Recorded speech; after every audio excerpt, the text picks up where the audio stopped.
Saya mendirikan Tafianpah ini awal mulanya saya hanya ingin membantu satu ibu perempuan janda di Desa Mata Besi yang waktu itu dia sangat kesulitan sekali untuk mendapat makan.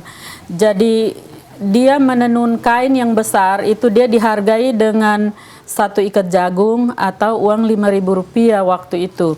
Dan dia memiliki keterampilan yang sangat tinggi, bisa membuat kain tenun ikat, bisa membuat bunah, dan memang hasil produksinya dia bagus. Dan waktu itu saya mencoba untuk mulai dengan dia, kemudian menggerakkan ibu-ibu yang lain.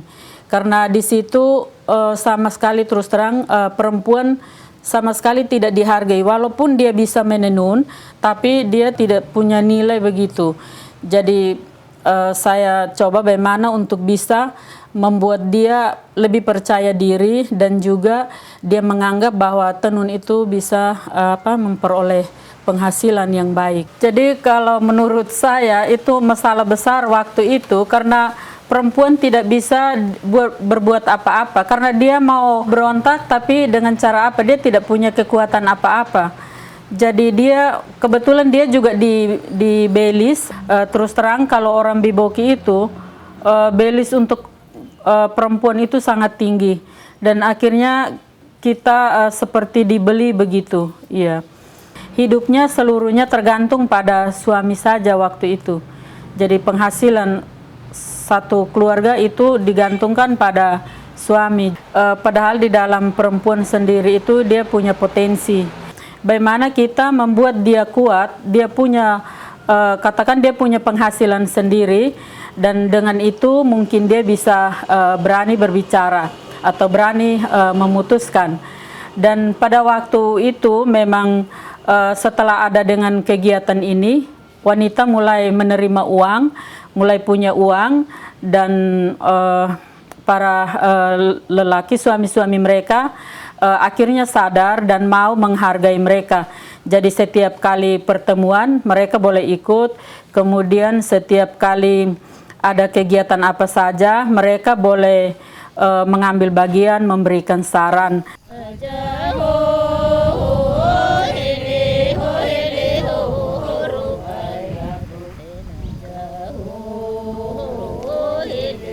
Jadi setelah itu di tahun 97 itu ada terjadi krisis moneter.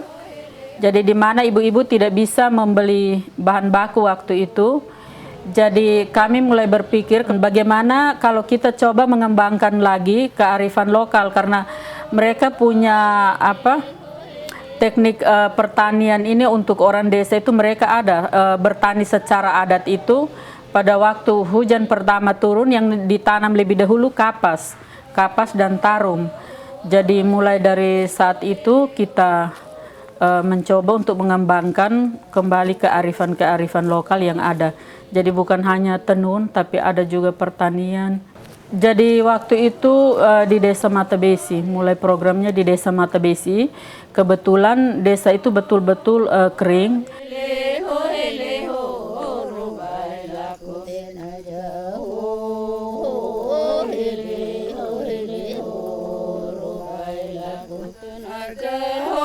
Ya, lahan ini beberapa tahun yang lalu kami mulai dengan kegiatan untuk menanam tanaman kapas, kemudian tanaman pewarnaan seluas 1 hektar. Biasanya itu mereka lakukan di bulan Agustus dan tidak diambil kapas ini secara satu kali serentak, tetapi mereka menunggu pada saat kapas ini berbunga dan buahnya, kemudian bulu-bulu kapasnya bersemburan. Nah, itu waktu yang paling baik untuk mereka mengambil kapas. Dan kapas ini biasanya diambil oleh ibu-ibu yang bergabung dalam kelompok.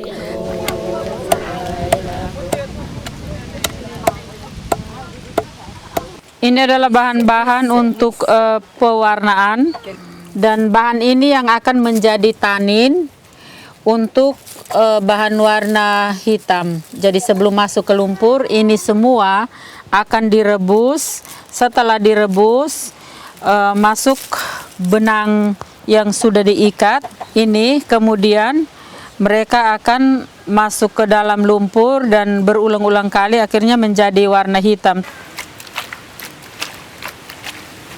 Jadi di sini lokasi danau itu di dalamnya ada lumpur yang halus sekali dan lumpur itu bisa dipakai untuk buat warna alam, warna hitam. Dulu juga ini dia sempat kering, setelah ada penghijauan dia mulai tetap airnya juga sudah lebih banyak. Walaupun musim kemarau dia masih tetap ada. Jadi untuk kegiatan menenun ini kita tidak memaksakan kelas mana saja yang boleh ikut, tetapi kita memberikan kesempatan kepada anak-anak baik itu dia masih SD maupun SMP maupun SMA. Kalau ada anak yang tertarik untuk ikut latihan kegiatan menenun, silahkan boleh bergabung dengan kita. Anak-anak di sini jumlah semua 24 anak. Jadi keluar jam siang baru isi waktunya. Saya mau supaya anak-anak dong ini kerja ini sampai ya mereka juga melahirkan anak-anak dong. Ya, karena menenun ini dari sejak ini nenek-nenek tua dong yang ini. Jadi sampai kami juga kami harus lanjutkan ini menenun. Jadi produk-produk ini kami tampung dari berbagai kelompok. Jadi ada 12 desa, mereka boleh bawa ke sini untuk jual. Tapi di sini kami berusaha untuk tidak mengutang kepada kelompok. Jadi setiap kain yang datang, kita harus bisa membayar karena uangnya dipakai untuk makan dan anak sekolah dan lain-lain. Kalaupun dia titip, itu atas persetujuan dengan mereka dengan ibu-ibu. Jadi kami bisa merubah produk, kemudian bisa juga menjual produk langsung. Khusus untuk mereka dan juga ibu-ibu yang lain di Tokbesi ini, menenun sekarang betul-betul sangat menjanjikan untuk mereka. Jadi bisa menyekolahkan anak, kemudian bisa membantu kebutuhan keluarga.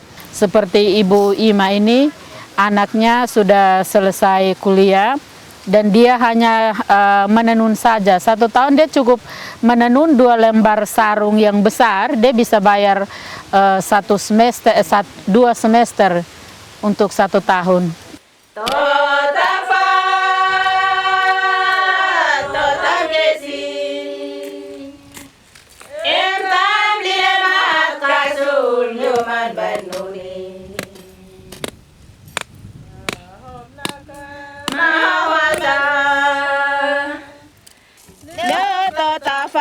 Binta fan pa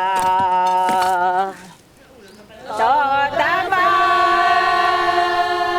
to tangkesi entam lemahat kasul nyoman mainuni to mone binta fan pa munaba mi po hobe